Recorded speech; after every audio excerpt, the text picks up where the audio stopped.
Hello guys, কি অবস্থা সবার? আশা করি সবাই ভালো আছেন।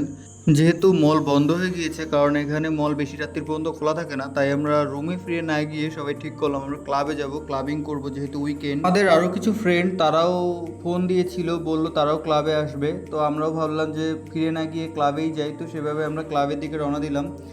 তাই আমরা যাচ্ছি সোশ্যাল ক্লাবের দিকে। এটি চিংদাওর অন্যতম বড় একটি ক্লাব। এটি একটি মূলত চাইনিজ ক্লাব।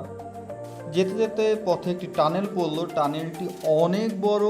টানেলটার মাধ্যমে হুমদাও আর চিংদাও কানেক্ট হয়েছে। এই টানেলটি পার করতেই আমাদের আধা ঘন্টার উপরে সময় লেগে গিয়েছিল। যাই হোক, আস্তে আস্তে আমরা বেরিয়ে এলাম। এখন যাচ্ছি আমরা ক্লাবের দিকে। রাস্তাঘাট ফাঁকা ছিল, সেজন্য খুব বেশিক্ষণ সময় লাগেনি। যাই হোক, দেখতে দেখতে আমরাও ক্লাবে চলে এসেছি। তো আপনারাও এনজয় করতে থাকেন। দেখা হচ্ছে পরবর্তী ভিডিওতে।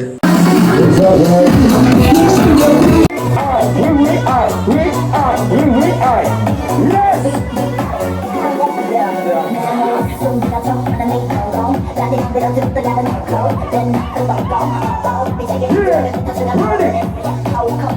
ready.